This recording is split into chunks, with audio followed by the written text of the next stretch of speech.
el justo que justifica. En Romanos capítulo 3, el apóstol Pablo ha planteado ya previamente que todos necesitamos un Salvador. Y Satanás siempre va a tratar de manchar la imagen de Dios, tratando de desviarnos del único camino que Él ha establecido para ser salvos. Si todos nos damos cuenta que necesitamos de un Salvador, y ese Salvador solamente es una persona, Satanás va a poner señuelos para que nosotros no vayamos a Él. Cuando uno busca pues en un diccionario la palabra señuelo, me llamó la atención que parece que un ejemplo muy claro es poner objetos para llamar la atención de alguien y permitirle cumplir algún objetivo que él ni siquiera pues lo está planeando, ¿no? Hay esa aplicación en los animales. Si usted le deja un panecito a los pájaros y le pone uno un poquito más adelante, hemos visto esa ilustración, ¿verdad? Le hace un caminito de comida de algo que le atrae. Ese es un señuelo, porque tú quieres que él llegue a un lugar que él no se lo espera. O sea, en su mente no planeó eso, él no quiso llegar a ese lugar, simplemente le tendieron un señuelo y él terminó en un lugar que estaba en contra de su voluntad. Entonces Pablo nos va a plantear, hermanos, una y otra vez que no debemos de desviarnos y quitar nuestra mente del único camino. Ese camino está escrito en el capítulo 1 de Romanos. Los versículos claves es el 16 y 17. Porque no me avergüenzo del evangelio, pues es el poder de Dios para la salvación de todo el que cree, del judío primeramente y también del griego. Y fíjese, aquí es a donde tenemos que voltear a ver todos. Porque en el evangelio la justicia de Dios se revela por fe y para fe. Como está escrito, mas el justo por la fe vivirá. Y el enemigo, hermanos, va a querer poner señuelos para que no veamos este camino, el camino angosto de vivir por fe y para fe. Vamos a ver dos cosas, hermanos: señuelos que desvían la salvación y también la justicia por medio de la fe. Satanás va a querer poner esos señuelos para que no veamos a Dios tal cual es, y va a querer distorsionar la imagen y la persona de Él.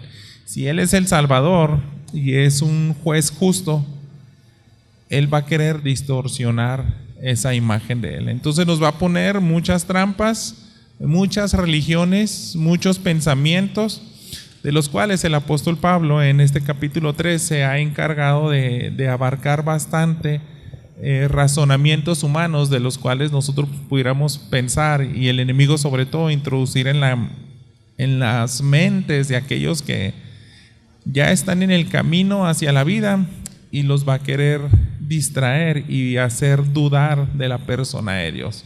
Entonces, si Dios es un juez justo, ese es el objetivo de Satanás, que tú y yo no lo veamos como ese Dios justo, que quiere que si perdemos de vista la persona de Él, como es perfecta y justo, entonces no vamos a creer que Él justifica. Y los primeros 20 versículos, hermanos, vamos a estar viendo acerca de esto, los señuelos que desvían a la salvación. Es un poco difícil, hermanos, tengo que admitirlo, tal vez seguirle el paso al apóstol Pablo, pero yo creo que no nos vamos a perder tanto si simplemente tenemos en mente lo que él quiere que nosotros entendamos en estos versículos. Él va a hablar de muchos argumentos. Él está escribiendo una carta donde ya son creyentes, pero a veces y hasta la fecha, hermanos, Satanás quiere distorsionarnos acerca del mensaje de salvación y de la persona que nos salva. Entonces, de esto se trata, y quiero que preste atención, ¿verdad? Porque yo le quise nombrar así, son señuelos, los cuales el apóstol Pablo quiere decirle a esta audiencia, a esta iglesia en Roma: pongan atención cuando vean este tipo de cosas, porque los van a desviar del camino de la salvación, van a distorsionar su concepción del Salvador, de un juez justo.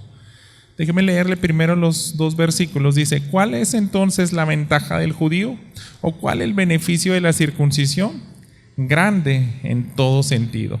En primer lugar, porque a ellos les han sido confiados los oráculos de Dios. Para recordar un poquito y retomar el mensaje de Romanos, en el capítulo 1 y 2, el apóstol Pablo se encarga de decir: todos somos pecadores. Tal vez tú, si crees que porque eres judío eres menos pecador o tienes más posibilidades de ser salvo, déjame decirte que tú no tienes ventaja. Entonces, cuando Pablo expone eso, los judíos tienen cierta ventaja, ahí pudiera entrar un señuelo, hermanos, un señuelo de que los judíos tienen cierto ventaja en cuanto a obtener la salvación. Así que nosotros nos encontramos en un punto donde Pablo ha demostrado que esa ventaja no existe. Él acaba de decir previamente en los primeros capítulos que cuando nosotros nos desviamos de adorar al único Dios, de voltear a ver al Creador, vamos a ver a cualquier otra cosa y vamos a adorarlas. Entonces, en vez de adorar al Creador, vamos a adorar a imágenes hechas por nosotros mismos y también a otras personas, a otras religiones. Pero un judío pudiera pensar: nosotros no hicimos eso, nosotros tenemos cierta ventaja. Pero Pablo les está diciendo: no, los judíos no tienen esa ventaja.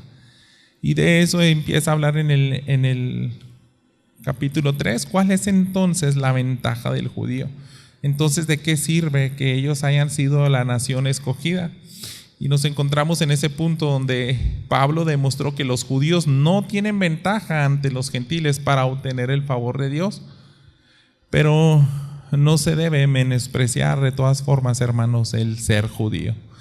Él también realza que ellos tienen un privilegio, y ese privilegio es de poseer de primera mano lo que aquí en algunas traducciones dice: se les fueron confiados los oráculos de Dios. Quiero que piensen en esto, hermanos, en todo lo que se le entregó a un judío, y pudiéramos tal vez resumirlo en 3 cosas. Un teólogo apellidado Hendrickson dice que podemos pensar en los mandamientos, en las predicciones y en las promesas. Todo lo que está escrito en la historia de la humanidad, hermanos, se les entregó a los judíos.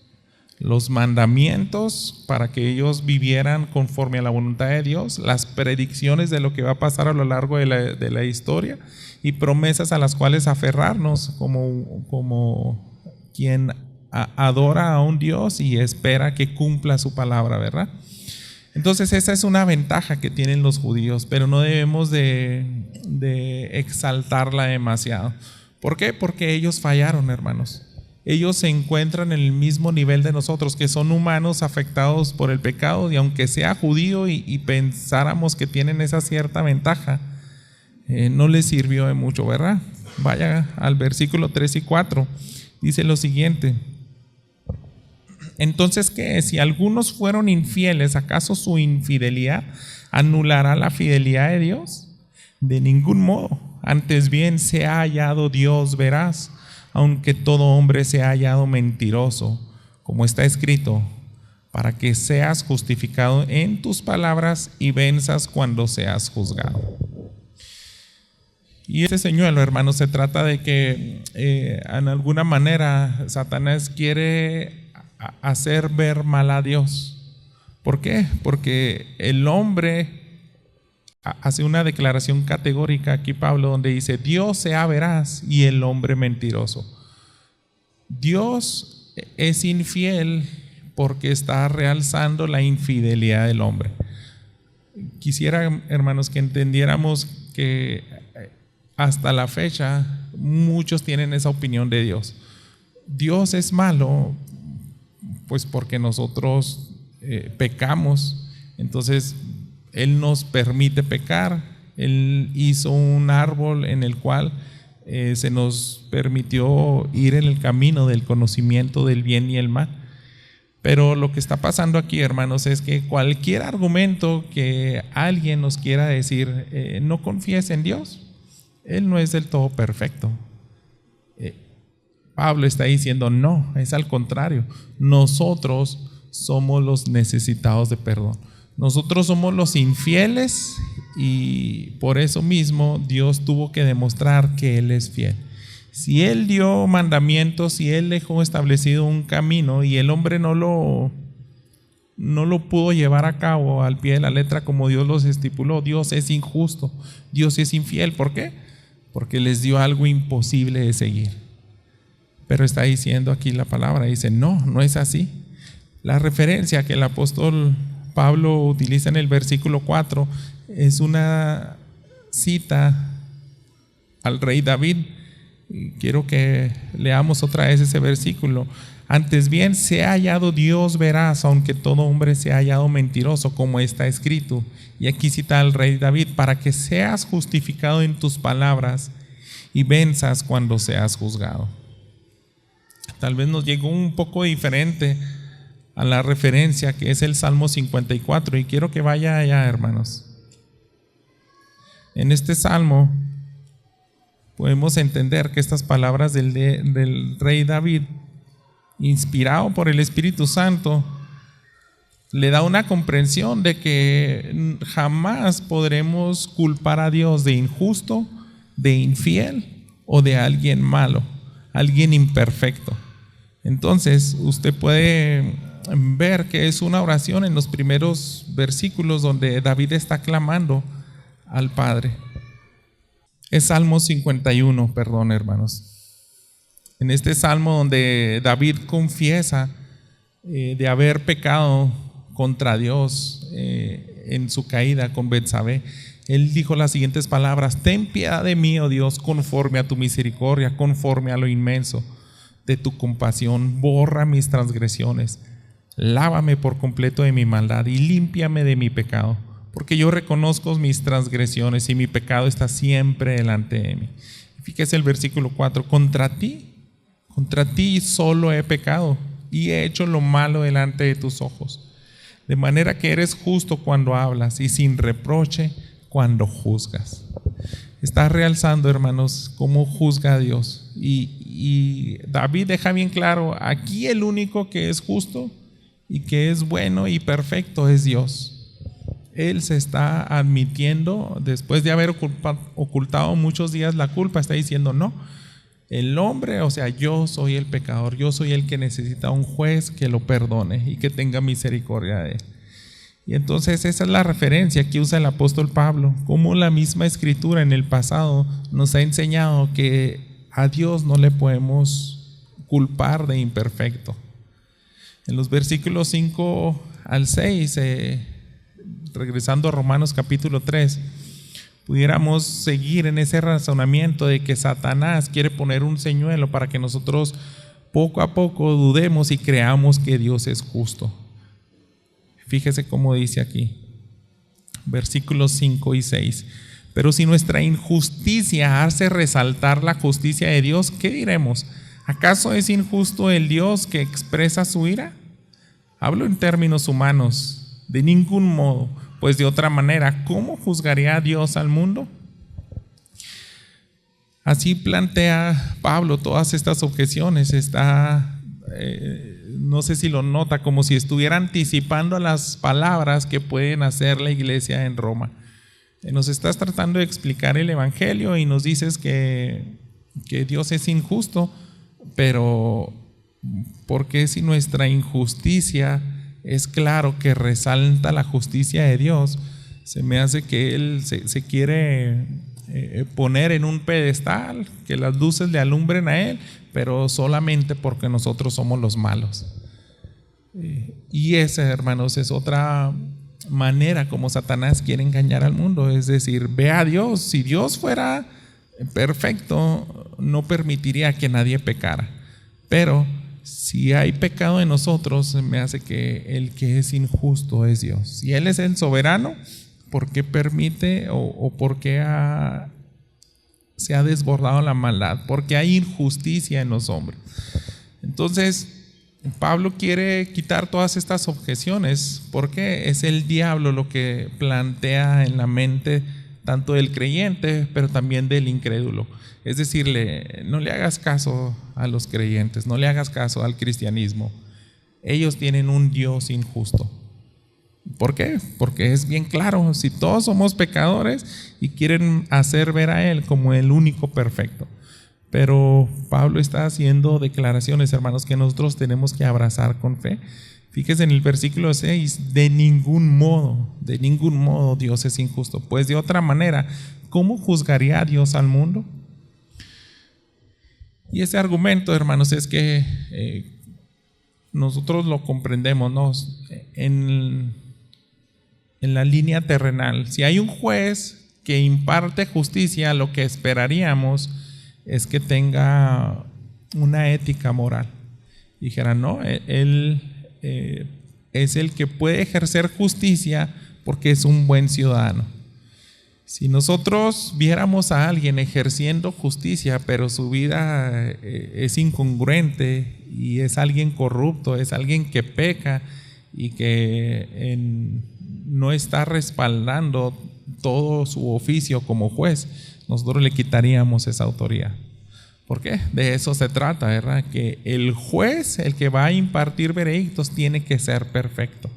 Entonces Pablo dice, si Dios fuera injusto, no se ganaría, no se merecería ese papel de juez. Pero Él es perfecto y Él es el que juzga al universo. Él es el que juzga justamente a los hombres. Y pareciera, hermanos, como Pablo está dando, creo yo, por sentado de que eres un judío, eres alguien que está abrazando la fe, el cristianismo, son creyentes, hermanos, ya tienen que conocer cómo es Dios. Dios es perfecto, en Él no hay pecado.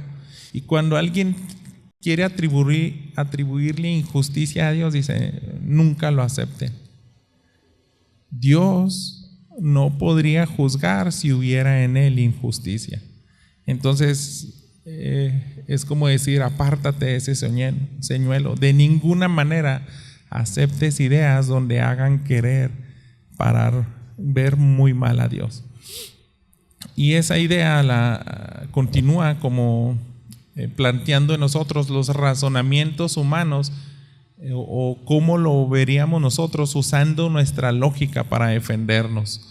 Que Dios es el malo y nosotros somos los buenos. Fíjese en los versículos 7 y 8. ¿Y por qué no decir como se nos calumnia y como algunos afirman que nosotros decimos, hagamos el mal para que venga el bien? La condenación de los tales es justa. Déjenme leer desde el 7. Pero si por mi mentira la verdad de Dios abundó para su gloria, ¿por qué también soy yo aún juzgado como pecador? Y que no decir que se nos calumnia y como algunos afirman que nosotros decimos, hagamos el mal para que venga el bien, la condenación de los tales es justa. Y eso es lo que también Satanás quiere introducir, esa lógica, hermanos, en las personas. Es decir, bueno, si Dios es justo, es porque siempre realza que tú eres malo y Él es bueno. Entonces me parece que ustedes quieren enseñarnos, ese es el argumento de Pablo, eso es lo que él dice que piensan las personas y hablan más de nosotros. Haz mal para que te vengan bienes. Si estás diciendo que Dios no es así, de que le gusta alzarse de acuerdo a nuestra maldad, entonces pues adelante, vamos a probarlo. Haz mucha maldad para que Él brille más. Haz más pecados para que Él se vea más perfecto. Entonces también dice, ese es otro señuelo, es algo que Satanás ha desviado a millones de personas, diciendo, voy a portarme muy mal para que a lo mejor así, si es un Dios tan misericordioso y como los creyentes dicen, si abunda el pecado, sobreabunda la gracia. Me voy a portar más mal para que Dios al fin se fije en mí. Entonces también Pablo está diciendo, eso te va a desviar. Si empiezas a pensar con esa lógica, va a ser un señuelo que te va a desviar de la vida eterna y vas a terminar en las tinieblas. Entonces, ese señuelo también se tiene que hacer a un lado. ¿Por qué? Porque Pablo va a decir, si tú te propones a pecar, tu final va a ser mal, va a ser lo más miserable que puedas llegar. Y en los versículos 9 al 18, hermanos, quiero que piense, ahora Pablo va a empezar a introducir acerca de la ley, de lo único que nos puede hacer ver que somos malos y necesitamos de Dios. Fíjese el versículo 9, entonces, ¿qué? ¿Somos nosotros mejores que ellos? De ninguna manera, porque ya hemos denunciado que tanto judíos como griegos están todos bajo pecado. Y ese es el otro señuelo, como si quisiera decir, tal vez sí hay cierta ventaja entre los judíos. Acércate al judaísmo, ese es otro señuelo, porque ellos tienen una ventaja, ¿no? de ser superiores. Y Pablo dice, no tiene ninguna ventaja. Si te quieres vivir de acuerdo a los preceptos, a la ley de Moisés, vas a terminar mal. Y en la siguiente lista, hermanos, va a citar muchos pasajes del Antiguo Testamento donde si lo leemos difícilmente, creo que mayormente no puede hacer un efecto en las personas y van a decir, esto es fatalista. No me gusta el cristianismo porque ellos siempre ven todo tan negativo. O sea, ¿por qué nos están diciendo que somos tan malos y perversos?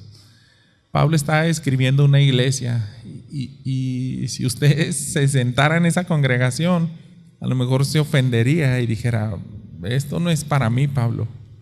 Entonces vamos a poner atención, hermanos. Fíjese lo que dice, como está escrito, versículo 10, no hay justo ni aun uno, no hay quien entienda, no hay quien busque a Dios.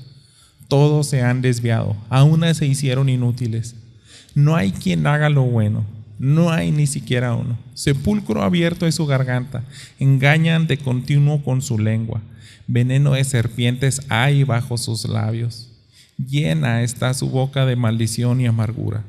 Sus pies son veloces para derramar sangre. Destrucción y miseria hay en sus caminos, y la senda de paz no han conocido. No hay temor de Dios delante de sus ojos. Las personas a las que describe aquí el apóstol Pablo, nosotros pudiéramos pensar, son los asesinos, son los que esclavizan a personas, que abusan de los niños, de las mujeres, son los que se meten en cuestiones de brujería y pudiéramos pensar, ¿no? No quieren absolutamente nada de Dios y decir, yo estoy fuera de eso. Pero no, hermanos, todo esto nos encierra a todos, hasta la misma congregación, hermanos, a la cual escribía el apóstol Pablo. Por eso les decía yo que a veces tener estos pasajes y por qué se molestaría Pablo en poner estos versículos en una carta que les está tratando de explicar el evangelio a los creyentes, a los que ya se congregan, a los que ya han abrazado la fe. ¿Por qué, hermanos? Porque ese es otro señuelo, que Satanás quiere que minimicemos el pecado. Satanás quiere que no nos veamos con tanta maldad. Es decir, tú sí tienes ventaja. Tú trata de vivir conforme a los estatutos que se les piden a los judíos y con eso va a ser suficiente. Pero Pablo dice, no hay ninguna ventaja. ¿Por qué? Porque no hay justo ni aun uno y todos pecamos de esta manera tan horrible. Entonces hacer esa declaración, hermanos, donde encierra a toda la humanidad y a las personas morales, a muchos nos ofendería, ¿verdad? Pero ese es el propósito de la ley. La ley, hermanos, es lo único que nos confronta y nos dice cómo es la realidad. El señuelo, yo creo que aquí también es minimizar el pecado y decir, no eres tan malo. Hay personas que afuera en la calle tú le preguntas, si te mueres en este momento, ¿qué crees que pase? Y ellos, me llama la atención porque algunos me han planteado un escenario donde ahí mismo en la presencia de Dios le van a pedir perdón. Y le van a decir: Dios, perdóname, yo no fui tan malo. Entonces ahí me va a decir Dios: está bien, tú no fuiste tan malo, te dejo entrar en el cielo. Esos razonamientos, hermanos, llegan por eso, porque hacen a un lado esto que Pablo, para muchos pudiera ser fatalista. Decir: no, Pablo exagera, ¿a poco si somos tan perversos? Pero de ahí a hacer un lado estas declaraciones, en nosotros empieza a haber orgullo y decir: no, yo no necesito un Salvador. Pero Pablo quiere hacer un lado todos los argumentos y ha planteado en este capítulo 3 muchas preguntas y las está contestando diciendo: son señuelos que te quieren separar y apartar de la verdad. La realidad es terrible si vives bajo la ley. Si vives bajo la ley y conforme a lo que estipula, te vas a dar cuenta que fallas y que si eres realmente malo. Tú derramas sangre, tú destruyes al débil, tú dices mentiras, tu boca está llena de maldición. Y eso, hermanos, tiene que ser corregido. Vamos a llegar un poco allá, pero seguimos en esos señuelos. Déjeme leer los versículos 19 y 20. ¿De qué otra manera intenta engañarnos Satanás? Es decir, puedes arreglar todo eso si empiezas a cumplir la ley. Y fíjense el 19. Ahora bien, sabemos que cuanto dice la ley, lo dice a los que están bajo la ley, para que toda boca se calle y todo el mundo sea hecho responsable ante Dios. Porque por las obras de la ley ningún ser humano será justificado delante de él, pues por medio de la ley viene el conocimiento del pecado. Y es como Pablo le dice a la audiencia: no, por la ley no se salva. Por la ley solamente te das cuenta que necesitas un Salvador.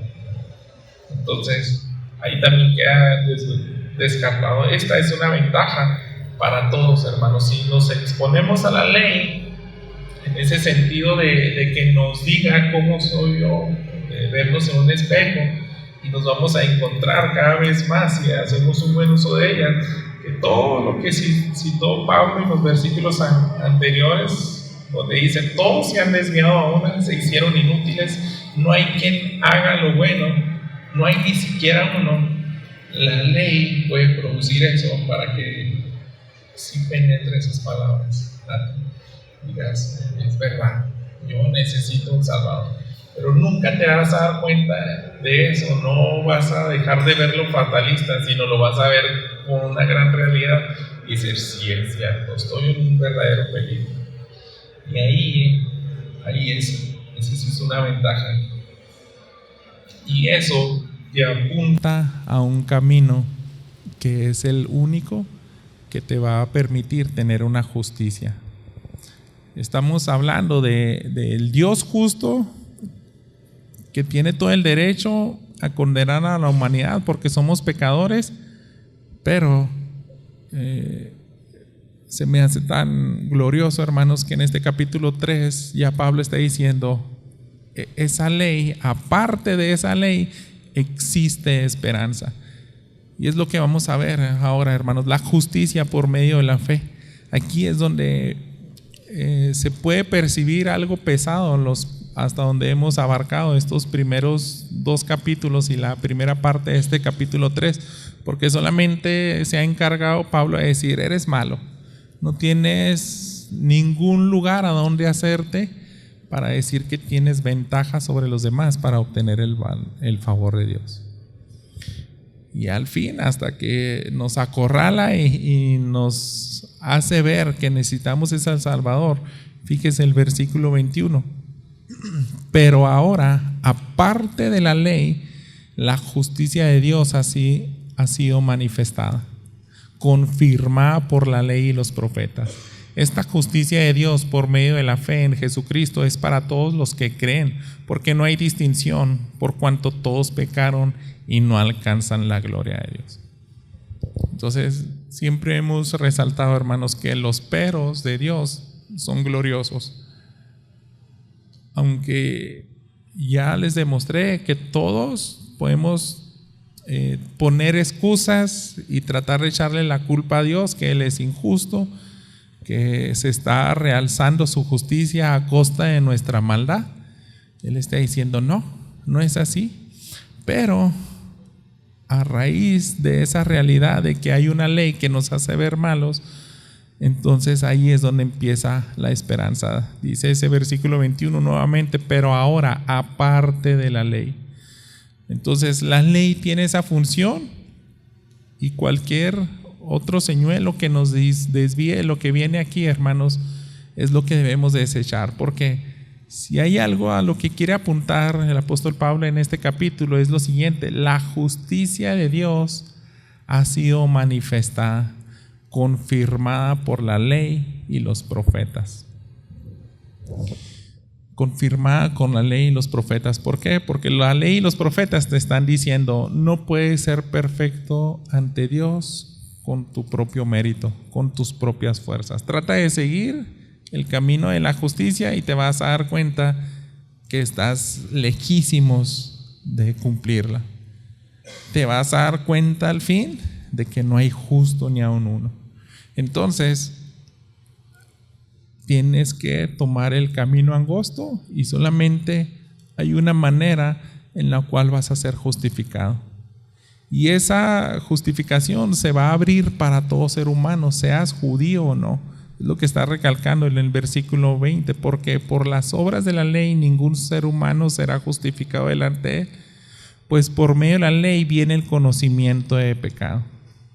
Cuando te das cuenta de que todos están bajo maldición, entonces todos tienen esperanza con lo siguiente. Fíjese el versículo 22: esta justicia de Dios por medio de la fe en Jesucristo es para todos los que creen, porque no hay distinción. Entonces, mientras creas en la persona de Jesús, que es el que justifica, ahí es donde hay esperanza, y ahí es donde te vas a deshacer de toda tu maldad. Dice el 23: por cuanto todos pecaron y no alcanzan la gloria de Dios. No sé si lo ha percatado, pero yo creo que Pablo los está apuntando a la única puerta y al camino angosto, a la puerta estrecha. Entonces, si observas cualquier otro razonamiento humano, te vas a ir al camino espacioso. Pero aquí, hermanos, quiero que nos hagamos estas preguntas. ¿Cómo es posible esto? Que voy a obtener una justicia perfecta. ¿Cómo es posible que al fin me voy a deshacer de mi pecado? Porque la Biblia ya me lo dejó bien claro: no hay justo ni aun uno. ¿Por qué es de esa manera? ¿Por qué tuvo que ser una persona? Y eso, hermano, es lo que vamos a tratar de recordar. Es lo único que saldaba la deuda. Pablo a lo mejor plantea como un sistema judicial que el impío quiere hacer imperfecto. Él está diciendo: Dios no es justo, y les contesta con argumentos: no puedes decir eso. Si Dios no fuera perfecto y justo, no tendría el derecho de juzgar a nadie. Entonces Satanás quiere distorsionar a ese Dios y decirle: ¿sabes qué? Su sistema de justicia es defectuoso, tiene algo, no confíes en él. O sea, no me cuadra esto. Yo dudaría de ese juez justo. Pero el apóstol Pablo está diciendo: no es así. Y te voy a demostrar por qué ese Dios sí es justo y es el único que nos puede justificar. Vaya al versículo 24. Todos son justificados gratuitamente por su gracia, por medio de la redención que es en Cristo Jesús, a quien Dios exhibió públicamente como propiciación por su sangre a través de la fe, como demostración de su justicia, porque en su tolerancia Dios pasó por alto los pecados cometidos anteriormente, para demostrar que en este tiempo su justicia, a fin de que Él sea justo y sea el que justifica al que tiene fe en Jesús. Entonces, Pablo dice, no puedes decir que el sistema judicial es defectuoso. ¿Por qué? Porque él nunca pasó por alto su justicia. Él nunca perdonó los pecados así nada más porque sí. O sea, como si hubiera dicho, voy a justificar y a redimir al hombre, les voy a perdonar todos sus pecados, nada más olvidándolos en el siguiente segundo. No fue así, hermanos. Dice, yo voy a derramar mi ira en una persona y la voy a exhibir a todos para que vean, yo no soy injusto, yo sí pago lo que se merece. Y eso es lo que pasó en la cruz. Ese dilema, ¿verdad? Que a muchos no entendemos, cómo Dios puede ser amoroso y al mismo tiempo justo. Entonces es así, derramando su ira únicamente en una persona, en Jesucristo. Y el valor de Jesús, siempre lo hemos dicho aquí, es inmensa, es tan grande, hermanos. Véalo tal vez de esta manera: nuestro pecado, nuestra maldad y millones de personas a lo largo de los siglos haciendo cosas perversas que Dios dice está pasando por alto. Las estuvo pasando por alto y se esperó, pero no para siempre. Hubo un día donde dijo, voy a descargar mi ira. Y ese día llegó cuando crucificaron a su Hijo Jesús. Entonces, la justicia de Dios no fue pasada por alto. ¿Por qué? Porque Jesús en su muerte aplacó su ira. Entonces, es una razón más para nosotros decir, Dios no es injusto. Dios no es pásalo. A Él no se le puede decir que se le escapan los malvados. Él dio el pago que se merecía. Lo recibió una persona, lo recibió Jesús. Y si nosotros creemos en ese acto, por eso se nos dice, va a terminar en un acto de fe por medio de Jesucristo. Es decir, toda mi maldad, mis pecados pasados, presentes y futuros, se saldaron en un solo día, en un solo evento, porque Jesús obedeció el plan de Dios. Entonces eso me va a hacer justo. ¿Por qué? Porque eso es lo que dice su palabra. Dios no es injusto, y como no puede pasar por alto su justicia, y lo demostró que sí dio el pago que merecían derramando su ira en Jesús, es el único que tiene derecho a perdonar y a otorgar justicia al que cree en su Hijo. El que cree que dijo, Él tomó mi lugar y pagó por mí. Entonces, ese es el plan que diseñó Dios. De esa manera quiso que tú y yo nos libráramos de todo nuestro pecado. La tolerancia de Dios, hermanos, se terminó hasta ese día cuando derramó todo en su Hijo Jesús.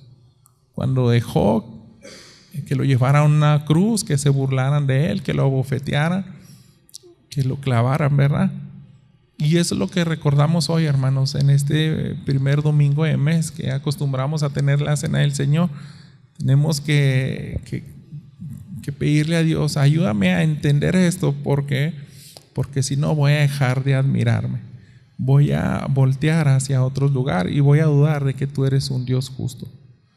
Voy a dejar de maravillarme de lo que tú hiciste en mi vida. Si yo dejo de verme como el peor de los pecadores, entonces no voy a apreciar el sacrificio de Jesús. Voy a menospreciar que Él fue exhibido delante de todos como el culpable, como el imperfecto, el que hizo todos los pecados de nosotros juntos, y no voy a agradecerle. Entonces, cuando pensamos todo lo contrario y nos humillamos y decimos, sí, es cierto, yo estaba ahí en toda la lista de los pecadores y Él tomó mi lugar y yo creí eso, se va la jactancia, hermanos. No podemos jamás adjudicarnos de que nosotros contribuimos en algo bueno. Y eso es algo que también quiere el apóstol Pablo que se nos quede bien claro. Fíjese el versículo 27 y 28. ¿Dónde está pues la jactancia? Queda excluida. ¿Por cuál ley? ¿La de las obras? No, sino por la ley de la fe. porque concluimos que el hombre es justificado por la fe aparte de las obras de la ley. Fíjate, otra vez volvió a usar esa palabra, aparte de las obras de la ley. La ley, hermanos, jamás nos va a justificar. Si tú quieres tomar ese señuelo de voy a intentar con el judaísmo, voy a intentar guardando los mandamientos, las fiestas que celebran los judíos, ahí no vas a obtener tu justificación, porque dice, aparte de la ley, solamente es un acto de fe. Y eso es lo que justifica. Si se fijan, yo creo que en toda la carta de Romanos, el apóstol Pablo va a hacer una y otra vez énfasis en lo único que quiere que comprendamos. Dios se revela por fe y para fe, como está escrito, mas el justo por la fe vivirá. Entonces esa justicia de Dios que se revela por fe es la que se nos otorga cuando creemos que alguien tomó nuestro lugar, como alguien que no hizo ver mal a Dios y dijo, Él es justo, Él sí derrama ira. Entonces, así concluye Pablo cualquier discusión que nosotros quisiéramos utilizar como argumentos para decir el cristianismo tiene algo malo, y empezando por su Dios. No es justo. La manera como hace las cosas no me gusta, entonces mejor voy a abrazar otra religión. Esto me parece más lógico, se me hace más congruente que yo tenga que hacer algo para obtener esa justicia. Pero si se fijan, las palabras del apóstol Pablo nos dicen aquí en el versículo 27, ¿dónde está pues la jactancia? Queda excluida. 28, porque concluimos que el hombre es justificado por la fe aparte de las obras de la ley. Entonces, concluir esa palabra, es decir, ya se le da fin a la discusión. Jamás podrás hacer ver mal a Dios. Concluimos que solamente hay un camino para la salvación, y es la fe, confiando en el acto de su Hijo Jesús. El versículo 29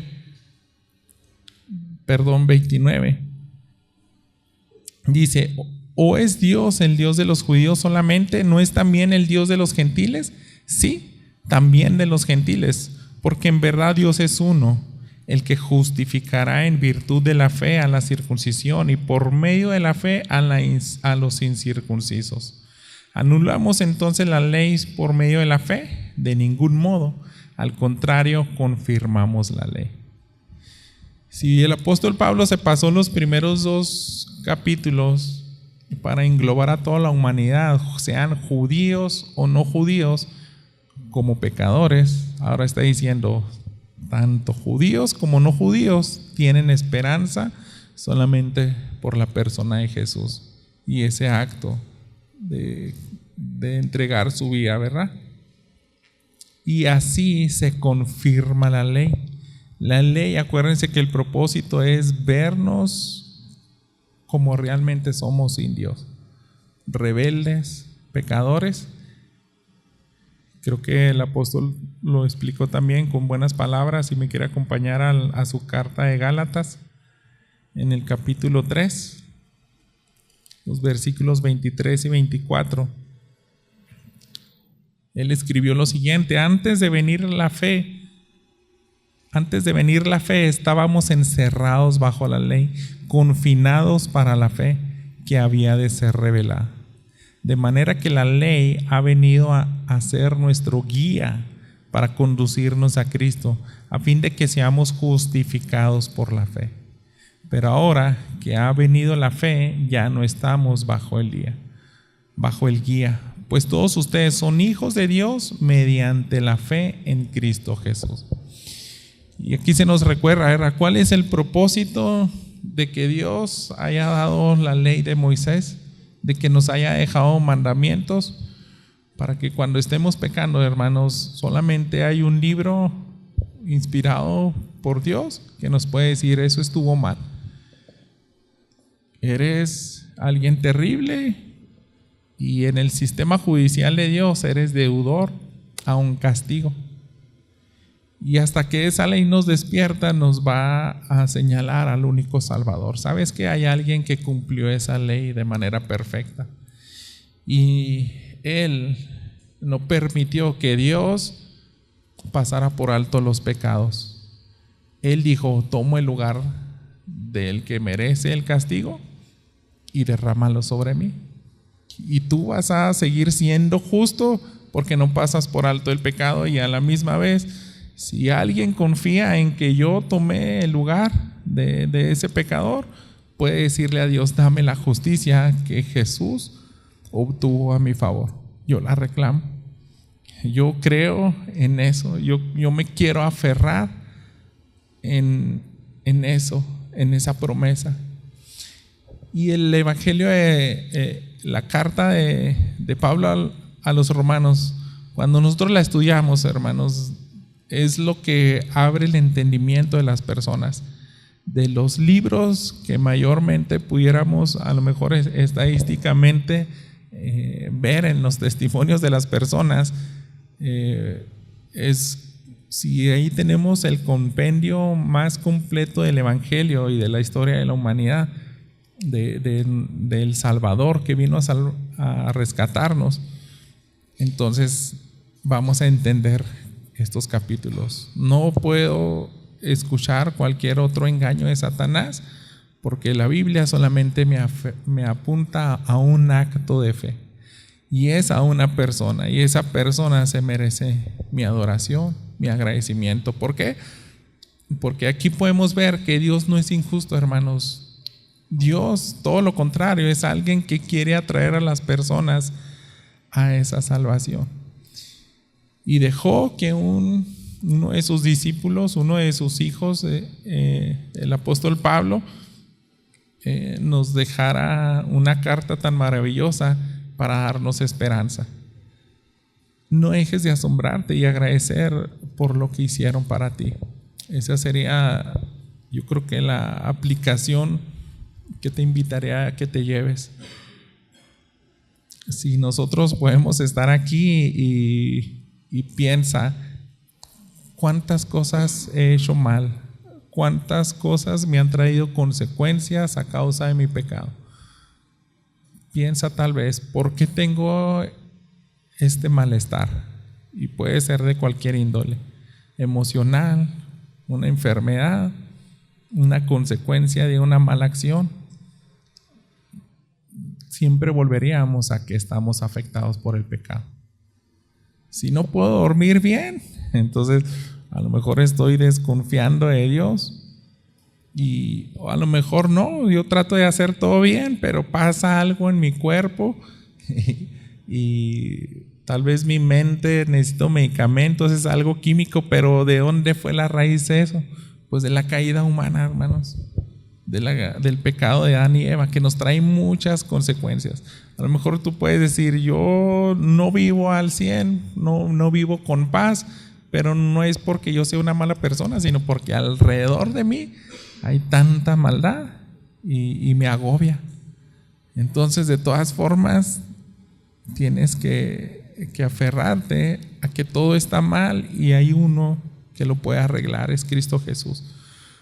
Cuando ponemos nuestra fe y esperanza en Él, ahí es donde vamos a vivir radicalmente y decir: sí, es cierto, tengo lo principal. Si Él perdonó mis pecados, y aunque todavía voy a estar luchando en mi vida para ser perfecto y para quitar a un lado mis malas costumbres, de todas formas quiero creer que Jesús en ese día sí tomó todas mis fallas en esa cruz y me otorgó su justicia. Cuando ese pensamiento, hermanos, se nos mete en la mente, todo va a cambiar.